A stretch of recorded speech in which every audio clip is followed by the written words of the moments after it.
Hey everyone, I want to share with you the story of how I got my very first Rolex. It's been a crazy experience, and I can't wait to tell you all about it. I had the chance to visit Switzerland, and for he fun of I went into an authorized Rolex dealer to place an order for a watch that I had been eyeing for a long time. Little did I know it would turn into an unforgettable experience with some unexpected surprises along the way.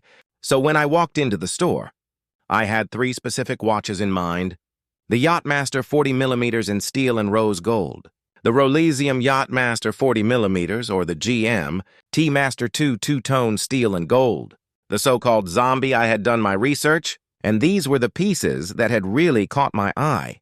I was hoping I'd be able to order one of them, but what happened next completely took me by surprise. I rang the bell and walked in with my girlfriend, as the security guard gave me an odd look, since I was dressed in plain clothes with a backpack, but the sales associate greeted me warmly and asked about what I was looking for.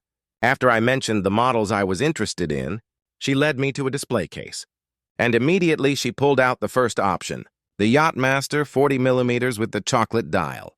Now this was a beautiful piece, and I have to admit I was tempted by it. The combination of the rose gold and the rich, deep chocolate dial was striking. But to be honest, it wasn't exactly what I had in mind, and I let her know that I preferred that specific model with the black dial, but unfortunately, she told me that she didn't have one in stock. So we kept chatting, and out of nowhere, the sales associate brought out the specific watch. I was looking for that same model with the black dial. I guess she lied when at first she told me they didn't have IT. Now we're talking the sleek black dial paired with the rose gold. Just felt perfect. I could instantly tell that this was the one I was looking for.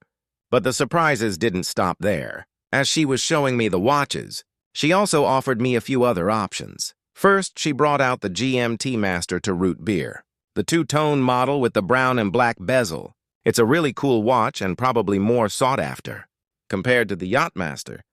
But honestly, it wasn't what I was looking for. I always preferred that particular model with a Jubilee bracelet, and I wasn't in love with the idea of the oyster bracelet on it.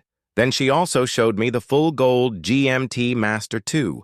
Now don't get me wrong, it's a gorgeous watch, but the price tag was just way out of my comfort zone.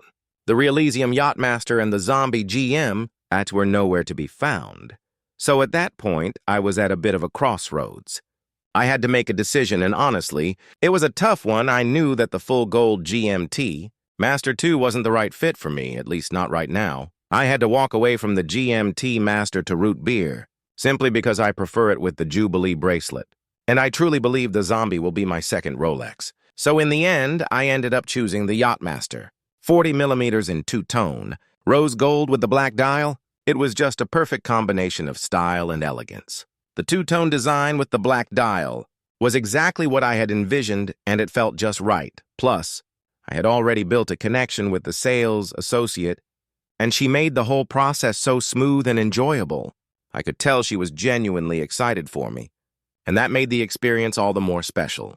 Now, as I look at the watch on my wrist, I can't help but feel a sense of pride. This wasn't just any watch. It was my first Rolex, the Rolex I wanted, and the journey to get here was one I won't forget. The whole experience in Switzerland was incredible. It was more than just purchasing a luxury timepiece. It was about building a relationship with the brand, the dealer, and feeling like part of something bigger than just a transaction. So in the end, I'm absolutely thrilled with my Yachtmaster, and I'm glad I could pick ITT up with no wait time, wait lists, or spend history. It's been an unforgettable experience, and I'm already looking forward to wearing it for years to come. Thanks for listening to my story, and I hope it gives you some insight into what it's like to get your first Rolex at an authorized dealer. If you have any questions about the process, feel free to drop them in the comments.